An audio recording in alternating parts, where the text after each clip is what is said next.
روز 12 مارس در ترکمنستان یک کشور سرشار از ذخیره‌های نفت و گاز آسیای مرکزی انتخابات پیش از مولد پرزیدنتی برگزار می شود.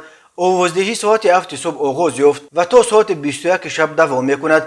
پرزیدنت ترکمنستان برای 7 سال انتخاب می شود.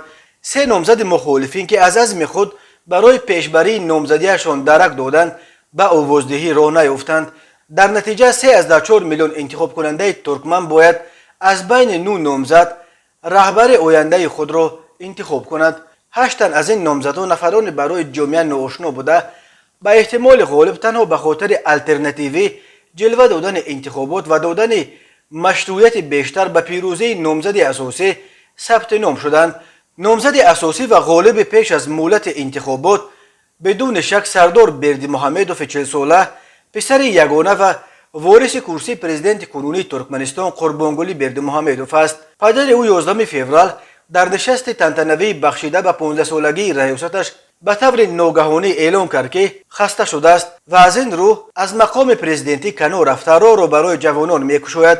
طور معلوم شد منظور او از راه کشودن به جوانان راه کشودن به پسر خودش بوده است. اگر پیروزی سردار بردیمحمدوف رسمی شود، این نخستین مورد از پدر به پسر سپردن حکومت در آسیای مرکزی و دومین چنین مورد در شوروی سابق خواهد شد. آذربایجان در اتحاد شوروی سابق نخستین جمهوری است که تجربه انتقال قدرت از پدر به پسر و هنوز سال 2003 تجربه کرده بود.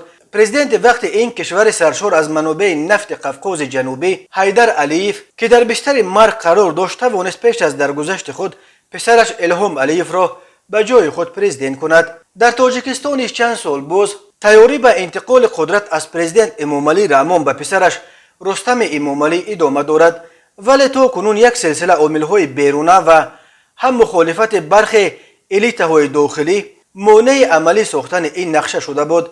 سردار بردیمحمدوف را که ماه سپتامبر سال 2021 به سن 40 رسید و حق پیشبری نامزدیش به پرزیدنتی را به دست آورد، کیها باز همچون وارث احتمالی تخت و تاج پدرش رقم میزنند.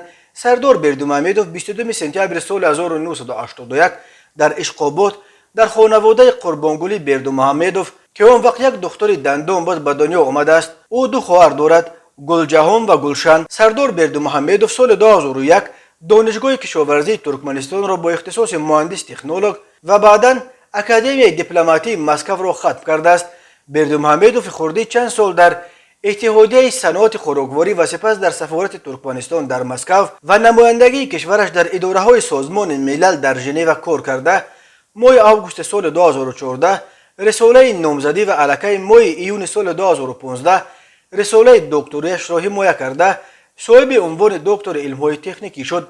جایش در کریر پسر پرزیدنت سال 2016 با تعیینات او به مقام رئیس دپارتمنت اطلاعاتی وزارت خارجه ترکمنستان آغاز یافته. سردار بردیمحمدوف علاقه 30 مارس سال 2018 معاون وزیر خارجه، 1 ینور سال 2019 معاون حاکم و 8 ایون همان سال علاقه حاکم ولایت اخل تعیین شد. 7 فوریه سال 2020 پسر پرزیدنت وزیر صنعت و 11 فوریه سال 2021 معاون سروزیر تعیین شد و آن هم در حالی که در ترکمنستان تا این دم مقام معاون سروزیر و همچنین مقام سروزیر وجود نداشت و کابینه وزیران را خود پرزیدنت راهبری میکند. سردار بردیمحمدوف سال 2001 ازدواج کرده است. زندگی عائله بردیمحمدوف را پشت پرده اسرار قرار داده، ولی بنا به اطلاع منابع گوناگون سردار بردیمحمدوف و همسر او اوغل گریک 4 فرزند، 1 پسر و 3 دختر دارند.